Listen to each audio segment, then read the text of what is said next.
So now that we have our watch together, time to put on a band. We finally reached a stage, no gloves required.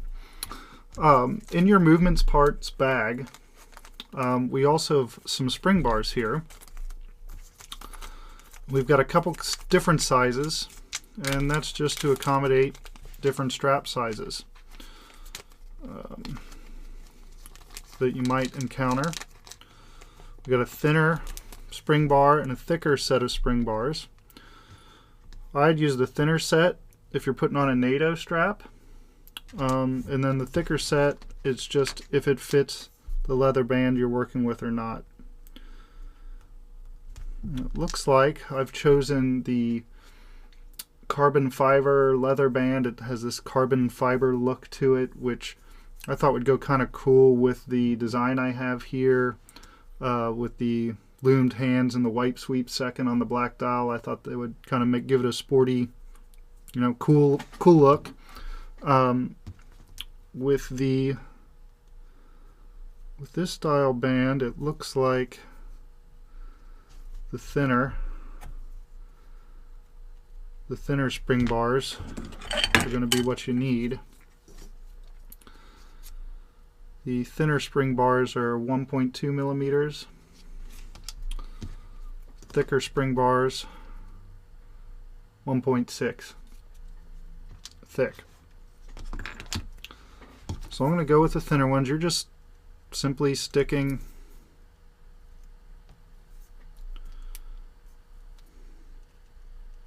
the spring bar into the strap, and then I just generally push down on a surface to get it to go in. Sometimes it's a little tough when these bands are new. Gets easier after the watch has been worn.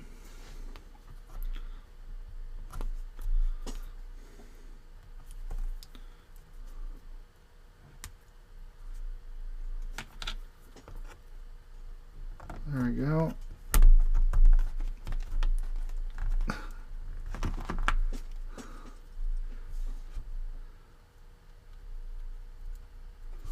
Maybe shove it against the side of a table.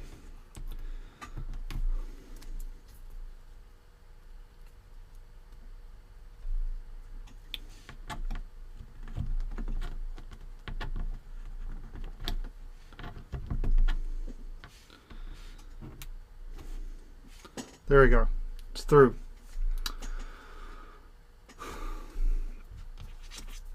So they're both in.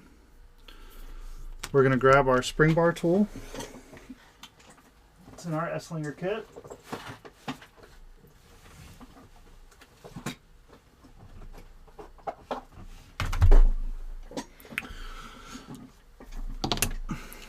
I'm going to turn the watch over. Be mindful of where 12 o'clock is, because it's standard to put your buckle side at the 12 o'clock position.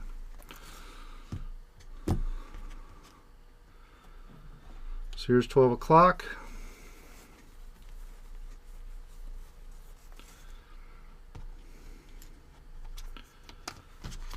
Put the buckle side there. Here's the way I do it, and I think the best way to do it is take one side of your spring bar. I'll bring this in closer for you to see. Take one side of your spring bar and go ahead and stick it in one of the holes in your case, so that the other side of the spring bar is on this, resting on the outside of the opposite lug. You have a forked end on your spring bar tool. That's to push the lug down. You just get it into your case. Done. One side's on. Let's do the other.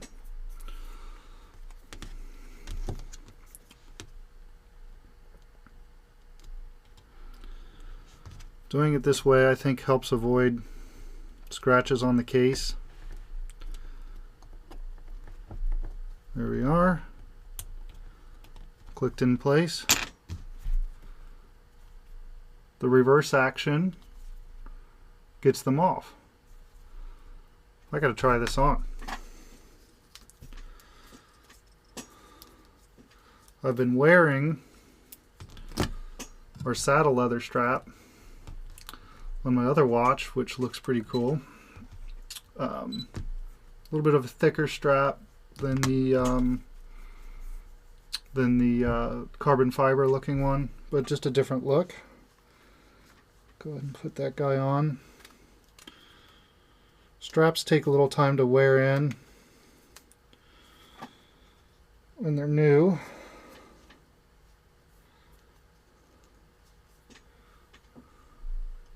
Awesome.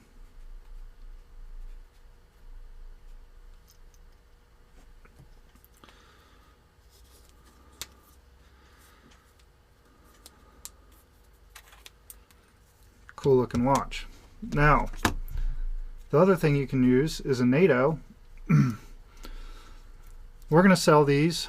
They fit the watch really well. I think they go with the different second hands and dial designs we have. We have this white stitching version, orange stitch version, a blue stitch version, and I think they coordinate really well with the watch and kind of dress it down.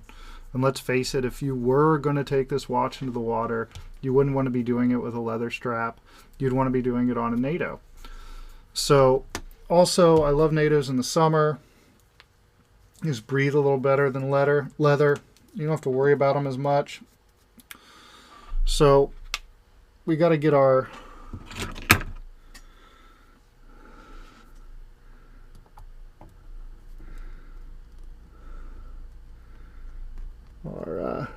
band off here.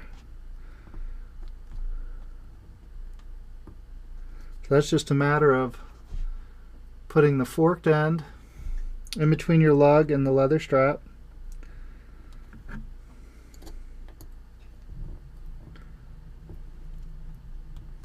Pushing it in to remove. You're just bending that spring bar back so you can get it out of the case.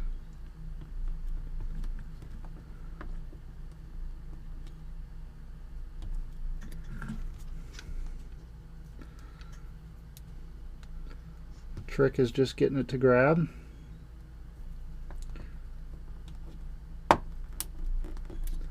Almost had it.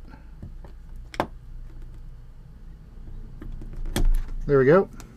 Flipped it right out. And do the other side.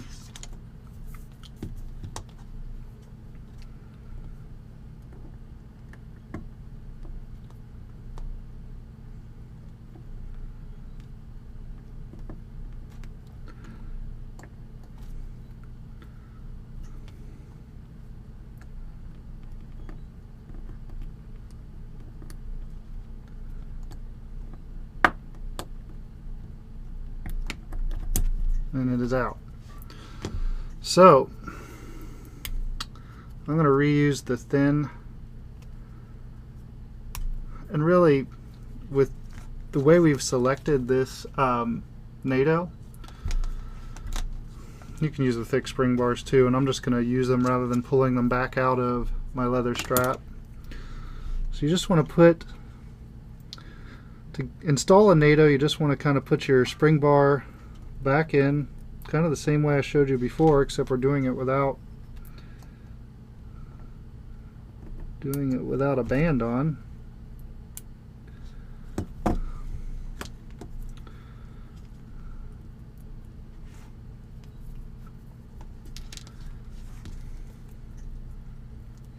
Just stick one side in.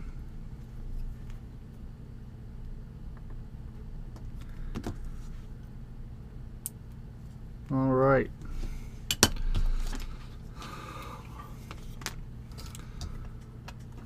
So NATO was developed by the military because it was cheap, is secure. One spring bar fails, it stays on the watch. So again, being mindful where 12 o'clock is, because that's where you want your buckle to be.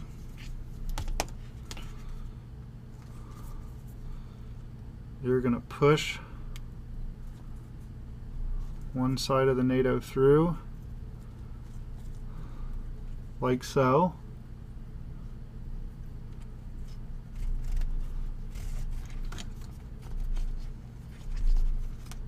I'm going to bring it all the way up almost to the end of it. You're going to thread the other side through.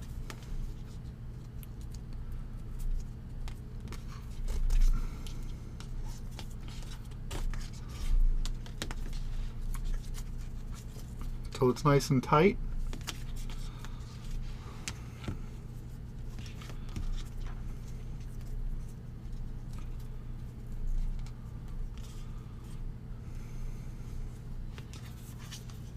And then thread this side through the other buckle.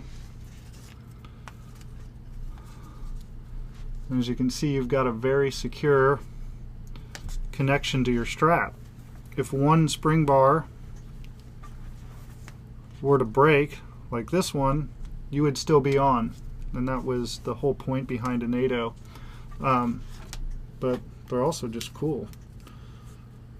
Some might say this looks more like a dress watch. I don't know. I think my watch, given it being a little bit of a larger watch, I just think it's casual, a casual and fun watch. And I think a NATO's fine on it. Up to your taste. Some people wouldn't want a NATO on this watch, but I like it. Just thread that back down on the side. Very cool.